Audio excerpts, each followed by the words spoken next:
ఇంత చదువుకున్నారు, well educated, ప్రపంచం మీద సమాజం మీద ఇక్కడ మన భారతదేశంలో మనం ఫేస్ చేస్తున్న ప్రతి సమస్య మీద మీకు ఇంత అవగాహన ఉంది.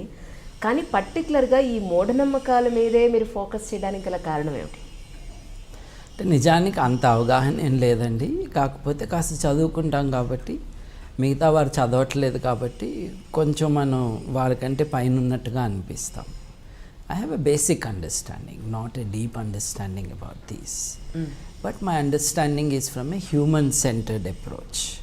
That is for sure. మూఢనమ్మకాల మీద ఎందుకు అని అంటే ఇంకెవరూ చేయట్లేదు కాబట్టి. ఇప్పుడు నాకు రాజకీయం అంటే చాలా ఇంట్రెస్ట్ ఉంది, ఎకనామిక్స్ అంటే I really I'm fascinated by it. But there are so many to talk about it. మన అవసరం లేదు అక్కడ. రెండోది, రాజకీయాల విషయాలన్నీ కూడా మన దేశంలో పార్టీ పొలిటికల్ మ్యాటర్స్గానే ఉన్నాయి. They are not about real politics, they are about power struggles. ఈ కాన్ఫ్లిక్ట్ ఆఫ్ ఇంట్రెస్ట్ గ్రూప్స్తో నడుస్తున్న వ్యవహారం మన దేశంలో రాజకీయం. దాంతో ఉतना దిల్చస్పీ నహీ హై. But on the other hand, మూఢనమ్మకాల విషయం చాలామంది, ఇప్పుడు నేను టీవీలో కనిపిస్తాను కాబట్టి నన్ను అనుకోవచ్చు, వేల మంది ఉన్నారు మిత్రులు, colleagues who do a lot of work. కాకపోతే గొంతు పెద్దది కాబట్టి మనం టీవీలో కనిపించినప్పుడు ఎక్కువ నోటీస్ చేస్తూ ఉంటారు. బట్ ద ఫ్యాక్ట్ ఈజ్, ఏ దేశమైనా ఏ సమాజమైనా ముందుకు వెళ్ళాలి అని అంటే ఫస్ట్ ఈ విశ్వంతో ఒక సంబంధం ఉండాలి. అది ఒక రియలిస్టిక్ రిలేషన్గా ఉండాలి. ఇప్పుడు ఉదాహరణకి చూడండి, ప్రపంచమంతా మాయా అని అనుకున్నారనుకోండి, అంటే ప్రపంచం లేనట్టేగా. మరి లేని ప్రపంచంలో మనం మంచి చేయాలని ఎందుకు అనుకుంటాం? అనుకోము. చనిపోయినాక ఇంకేదో లైఫ్ ఉంటుంది, స్వర్గమో నరకమో, అంటే ఇది నిజం కాదుగా.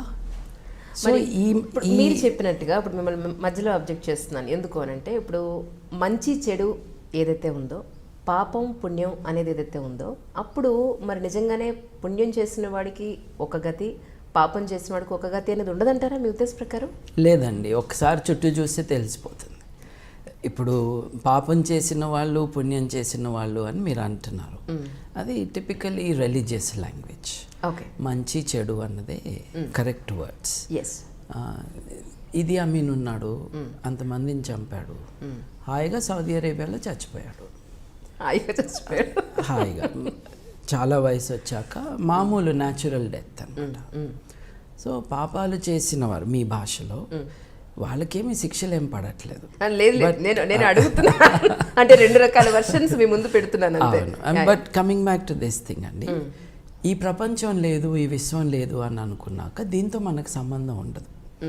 అట్లాగే దీని తర్వాత ఇంకేదో ఉంది అని అనుకున్నప్పుడు మనం ఇక్కడ బతకడం ఆపేసి అప్పుడు అక్కడ ఎట్లా బతకాలో ప్లాన్లు వేసుకుంటూ ఉంటాం.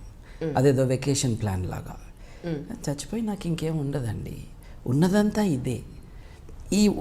ఈ జీవితంలో మనం మంచి కానీ చెడు కానీ, ప్రతిఫలం కానీ పనిష్మెంట్ కానీ ఇక్కడే ఉండాలి, ఇక్కడే జరుగుతుంది. సో ఈ పరిధిలో మనం బతకాలి అన్నది ఒక రియలిస్టిక్ అండర్స్టాండింగ్ ఆఫ్ లైఫ్. మరి ఇది లేకుండా చేస్తున్నారు కదా మూఢనమ్మకాల కారణంగా. ఓ పక్కన ప్రపంచమంతా మాయతో మొదలుపెట్టి ఇదంతా నీ ఊహ అని చెప్పడం దగ్గర నుంచి, ఈ విశ్వం అసలు ఇలా లేదు, ఇంకో రకంగా ఉంది అనేసి ఒక వాస్తవానికి సంబంధం లేని ఒక మోడల్ ఆఫ్ ద యూనివర్స్ని మన ముందు పెట్టేశారు. ఇప్పుడు అది 7 గుర్రాల మీద సవారీ చేసే సూర్యుడు కావచ్చు, లేదు వైశ్యకులం ఉన్న చంద్రుడు కావచ్చు, లేకపోతే అందంగా ఉండి కూడా శూద్రగ్రహం అనిపించుకుంటున్న శనిగ్రహం కావచ్చు. అసలు any relation with reality? No. Relation with the caste system.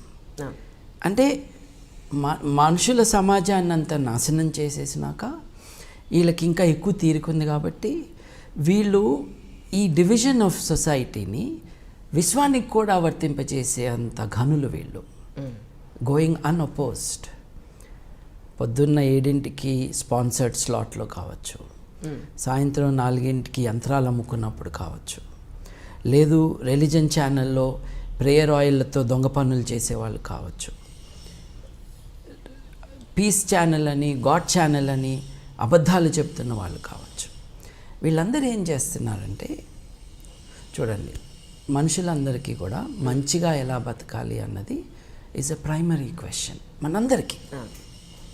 ఈ ప్రశ్న లేనివాడు మంచిగా ఉండలేడు అసలు. సరే, మీ ఉద్దేశ ప్రకారం మంచి మనిషి అని అంటే దానికి స్పెసిఫికేషన్స్ ఏమిటి మీ ఉద్దేశ ప్రకారం? ఎవరికి వారు వారి జీవిత ఉద్దేశాలను వాళ్ళు నిర్ణయించుకోవాలి. బట్ మంచి చెడు అన్నది it is a matter of rights and the balance of rights. We can come to that అండి. బట్ ఈ ప్రతి మనిషికి ఉన్న ఈ ఉద్దేశాలు ఉంటాయి చూడండి. నేను మంచిగా ఉండాలి అని అంటే అసలు మంచి ఏంటో తెలుసుకోవాలి. మంచి ఏంటో తెలుసుకోవాలి అన్న తాపత్రయం మనందరిలో ఉంటుంది. ఈ రియల్ హ్యూమన్ నీడ్ ఏదైతే ఉందో, ఇప్పుడు కుక్కకు అట్లా ఉండదు కదండి, నేను మంచి కుక్కగా ఉండాలి అని. పులికి ఉండదు. అంటే ఏంటి, వాళ్ళు మనుషులు కాదు కదా, వాళ్ళకి సహజాతంగా వచ్చిన ఇన్స్టింక్టివ్ బిహేవియర్ని యానిమల్స్లో చూస్తాం. మనం ఎందుకు గొప్పవాళ్ళము? అందరూ అంటారు ఆల్ లైఫ్ ఈజ్ ఈక్వల్ అని. అంతా ట్రాష్ కదా. Human life is far superior to everything else. అంటే బయాలజికల్ బేసిస్లో this is life, that is life. But the human achievements are stupendous. ఈ human achievements, what defines us as human is this ability to think, a sense of morality, the quest for knowledge. అలాగే స్వేచ్ఛ పొందాలి అని. ఈ స్వేచ్ఛని నేను pursue చేసేటప్పుడు సాటి మనిషికి ఇబ్బంది కలగకుండా ఉండాలి అని అంటే నాకు ఎన్ని ఫ్రీడమ్స్ ఉండాలో దానికి కొరాలరీగా ఎదుటి వాళ్ళకు కూడా అన్ని ఫ్రీడమ్స్, వీటిని గ్యారంటీ చేయడానికి రైట్స్ కావాలి. So this is a broad framework of how to live and so on. So మనందరికీ ఇది ఉంటుందండి, at different levels of sophistication. So మనం బాగా బతకాలి అని అనుకుంటున్నాం. ఎలా బతకాలి అన్న ఆలోచన మనకు వస్తుంది. అంటే కిక్కిరిసిపోయిన బస్సులో ఆఫీస్కి వెళ్ళి కానీ, మధ్యాహ్నం లంచ్ చేసి కానీ, సాయంత్రం ఇంటికి వచ్చి కానీ అలసిపోయిన తర్వాత అందరికీ అవకాశం ఉండకపోవచ్చు. కానీ ప్రశాంతంగా ఓ రోజు మీరు కూర్చుని, కరెంటు పోయిన రోజు, ఏ లైటు పొల్యూషన్ లేనప్పుడు, లేదు మీరు ఊరెళ్ళినప్పుడు ఒక నులక మంచం మీద కూర్చొని ఆకాశం వెంక చూస్తే వస్తాయి ఈ ప్రశ్నలు. అసలు మనం ఏంటి, మనం ఎక్కడి నుంచి వచ్చాము, జీవితం అంటే ఏంటి, ఆ 4 నక్షత్రాలు, ఆ 10,000 నక్షత్రాలు మీరు చూస్తూ ఉంటే you get transported somewhere else. Then we are face with these grand dilemmas of life, these wonderful questions of life. వీళ్ళందరూ దానికి ఆన్సర్ చెప్పడానికి వచ్చారుగా, ఆ ఆన్సర్ తప్పు కదా. అందుకని ఐఎమ్ ఫోకసింగ్ ఆన్ దాట్. ఇప్పుడు సరిగ్గా బతకాలి అంటే ఏమిటి అని అంటే, నువ్వు ఫలానా పూజ చెయ్యి అని చెప్తున్నారు. అంటే ritualism as an answer to the grand questions of the human mind. నువ్వు ఇది చేస్తే చాలు, ఇది చేస్తే నువ్వు నరకానికి వెళ్ళకుండా బతికిపోతావు. అలా చెప్పే వాళ్ళకి వ్యతిరేకమా, అలా చెప్పడమే వ్యతిరేకురా మీరు? రెండు. దీని మీద వ్యాపారం చేసుకునే వాళ్ళపైన particularly I'm angry about it and I'm targeting them. ఎందుకంటే నువ్వు బాగా బతుకు అని చెప్పడానికి డబ్బులు కావాలండి. డబ్బులు తీసుకుని చెప్పడం ఏంటండి? అంటే ఒకరికి హితవు చెప్పటానికి వాళ్ళ దగ్గర నుంచి 5,000 నుంచి 10 కోట్ల దాకా తీసుకున్న ఆధ్యాత్మికవేత్తలు ఉంటే అది నిజంగా ఆధ్యాత్మికతనా అన్న ప్రశ్న రావాలి. These are issues of morality. మనం మనిషి బతకాలి అని చెప్పడానికి ఫీజు తీసుకోవడం ఏంటండి? That is my question. ఏంటంటే మేము సర్వసంగ పరిత్యాగులు అన్న వాళ్ళకి ఇన్ని వేల కోట్ల రూపాయల ఆస్తులు ఉండటం ఏంటి? నేను డబ్బు ముట్టుకొనగా నా శిష్యుడికి ఇవ్వు అనటం ఏంటి? అంటే this shows a duplicity, this shows a falling in morality. ఇప్పుడు this can be done this way, it has to change. ఒక్కొక్కసారి మీరు మెత్తగా చెప్తే కుదరదు, ఛాలెంజ్ చేయాల్సి ఉంటుంది. My challenge is to those who are making a business of the noble quest for freedom, for meaning in life, for knowledge, and therefore for truth. మీ ఉద్దేశ ప్రకారం ప్రపంచానికి స్వామీజీలు అవసరం లేదంటారా? ప్రపంచానికి స్వామీజీల అవసరం అస్సలు లేదండి. ఎవరు అవసరం ఉందంటారు? ప్రపంచానికి తమ జీవితాల గురించి తామే ఆలోచించుకునే మనుషులు కావాలండి.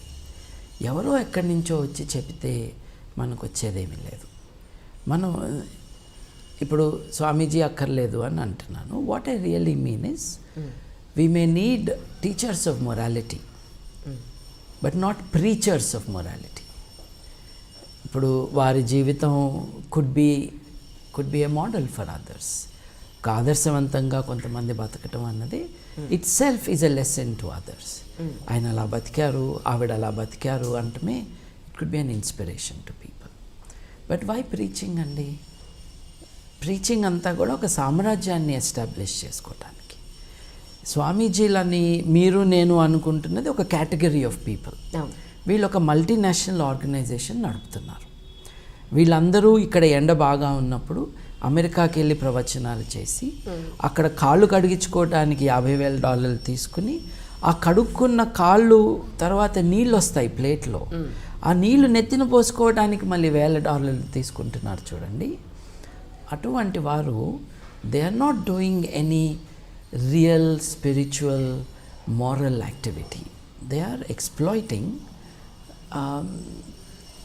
the gullibility, vulnerable gullibility of many people. వీళ్ళందరూ అమెరికాకి వెళ్ళి డబ్బులు బాగా సంపాదించుకున్నారు కానీ పాపం ఆలోచన అన్నది వదిలేసి వెళ్ళారు. ఇప్పుడు కోతి గుండెకాయ అక్కడే పెట్టేసి మొసలిపైకి ఎక్కింది అని మనకు కథ ఉంది చూడండి. అట్లా తెలివి ఎక్కడో పెట్టి అక్కడ డబ్బుల సంపాదనలో ఉన్నారు మన వాళ్ళు. ఏంటండి ఇది అసలు ఏం దారుణం అండి ఇది. ఒక మనిషి కాళ్ళు కడగటం ఏంటండి, ఆ కడిగితే మళ్ళీ దానికి $50,000 ఇవ్వటం ఏంటండి, ఆ తర్వాత కడిగిన నీళ్లు తీసుకుని నెత్తి మీద పోసుకోవటం ఏంటండి అంటే I think this is counter cultural. This is insulting to ourselves. So I feel these are not the right things to do. అటువంటి ప్రీచర్స్ మనకు అక్కర్లేదండి. But we need people who are able to give a kind of guidance in morality. అది చాలామంది గొప్ప వాళ్ళని మనం చూస్తూ ఉంటాం. అది it could be Ambedkar, it could be Bertrand Russell, it could be M.N. Roy, it could be Isaac ఎసిమోవ్.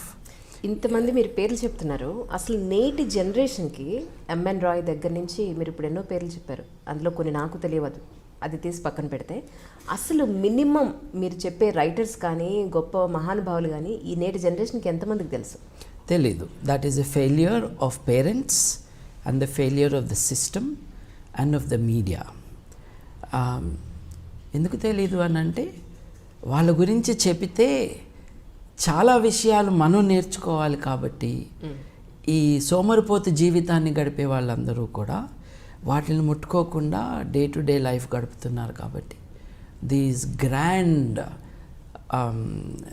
Lights of civilization and their light is not accessible to us or visible to us.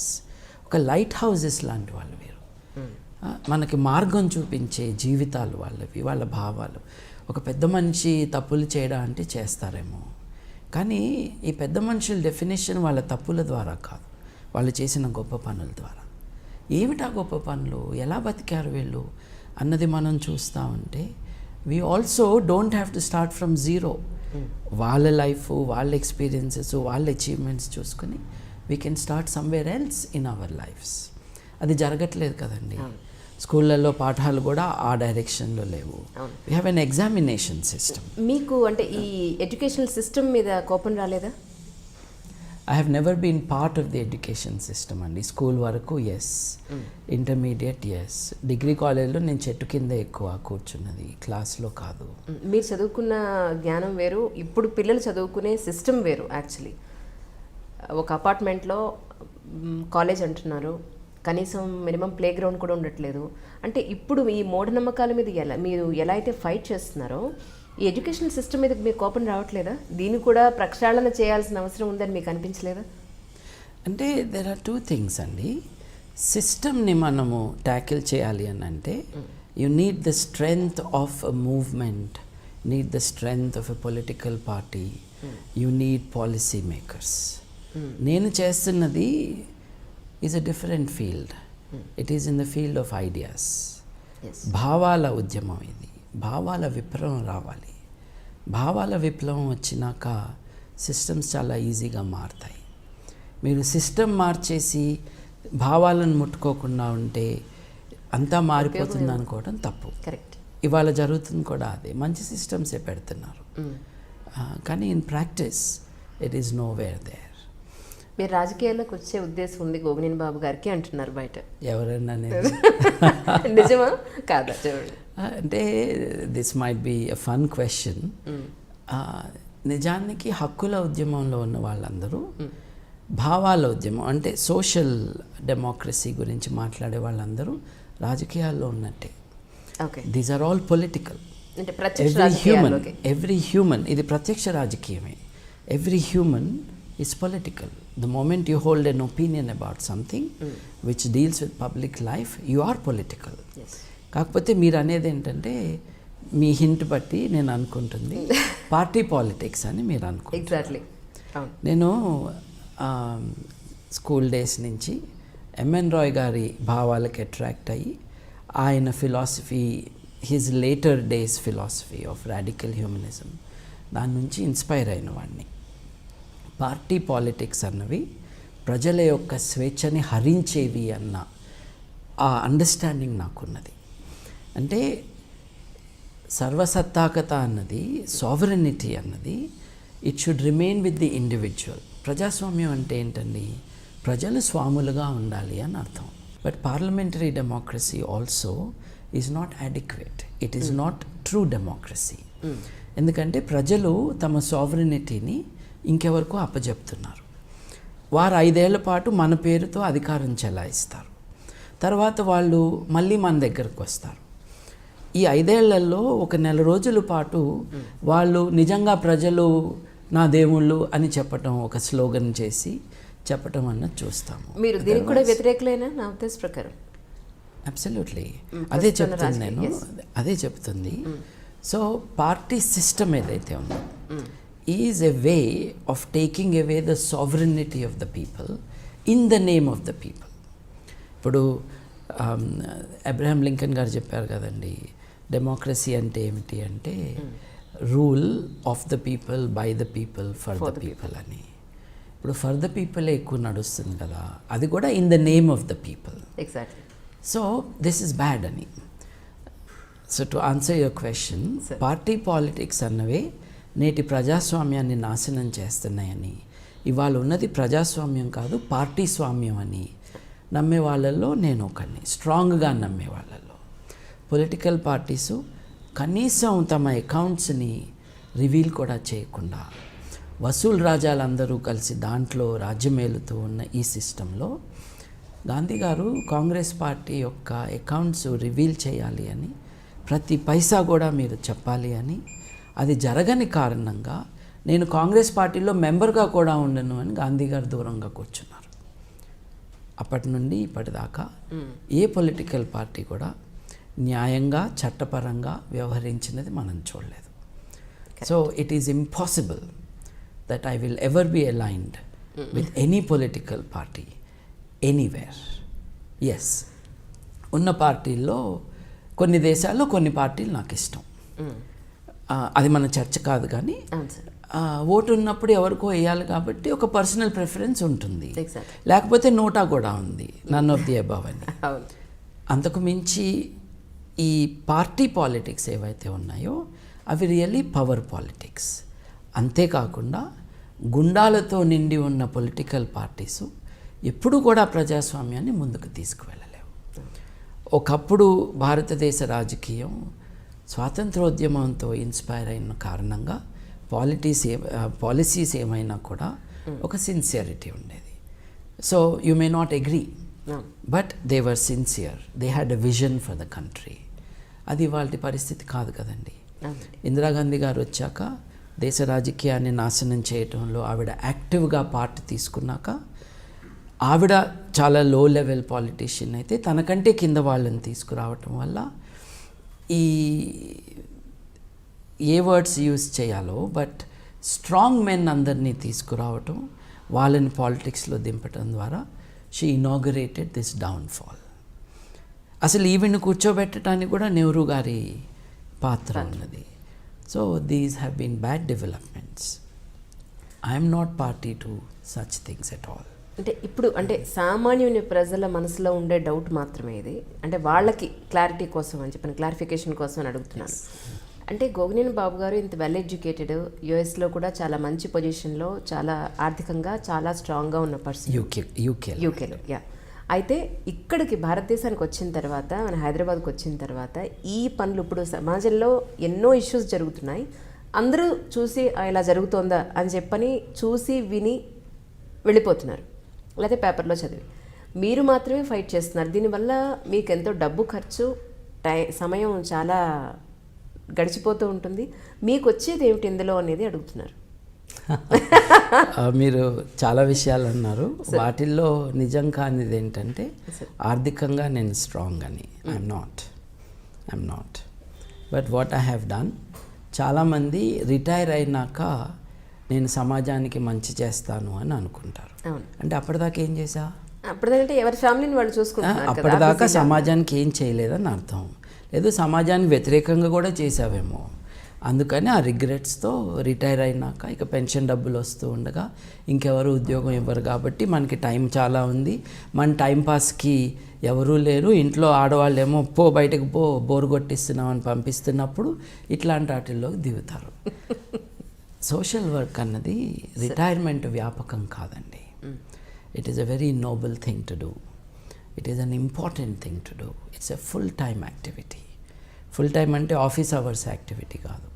మెలకు ఉన్నంత కాలము మనం ఆలోచించుకుంటే, అందరము కూడా ఉద్యుక్తులైతే, then we are able to change society. I repeat it. 60 ఏళ్ళు వచ్చాక బీపీలు షుగర్లు అన్నీ పెట్టుకుని ఇక నేను సమాజాన్ని బాగు చేస్తాను అన్నది నిజాయితీ లేని అప్రోచ్ నా దృష్టిలో.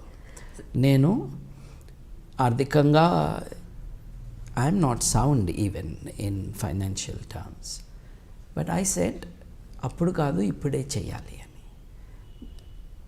I'm not poor. I earn my money. I'm spending it for a limited amount of time. Then I will go back to professional work. నాకు వ్యాపారం ఉంది, training. We have done a lot of work in training in this city. మల్టీనేషనల్స్కి training ఇవ్వటము అది. So there are resources I have generated which I'm using for this work. Sabbatical అంటారు చూడండి, అటువంటి sabbatical నేను దాదాపు 3 ఏళ్ళుగా నేను I have taken it. I'm towards the end of such voluntary sabbatical. So I will start again my business and my activities. ఎందుకు చేస్తున్నావు, దీనివల్ల నీకు వచ్చేది ఏమిటి అన్నది ఒకటి. ఎంఎన్ రాయ్ గారు అండి, ఐఎమ్ ఏ లై హంటర్ అన్నాడు, అబద్ధాల వేటగాడిని అన్నాడు ఆయన. ఈ మానవవాదోద్యమంలో, హేతువాదోద్యమంలో ఉన్నవాళ్ళు they are fighting lies and deception. ఈ లైస్ అండ్ డిసెప్షన్స్ అన్నవి కొంతమంది క్వశ్చన్ చేయరు. ఏ ఫీల్డ్లో చేయరు అని అంటే, ఇప్పుడు చిట్ ఫండ్ పెట్టారనుకోండి, బ్లేడ్ కంపెనీలు ఉంటాయి. ఆ కంపెనీని దాడి చేయడానికి మీడియా వారు కానీ ఆర్డినరీ పీపుల్ కానీ they come forward and they attack it. It is a kind of economic deception that people are immediately responsive to. సడన్గా ఒక రంగు దుస్తులు వేసుకున్న వ్యక్తి కానీ, గడ్డం పెంచుకున్న వ్యక్తి కానీ వచ్చేసి దేవుడి పేరుతో నేను ఇదంతా చేస్తున్నాను అన్నప్పుడు అందరూ జంకుతారు. The difference between some of those who fight blade companies for example and me is ఈ ఫీల్డ్ని వాళ్ళు టచ్ చేయట్లేదు కాబట్టి ఎవరు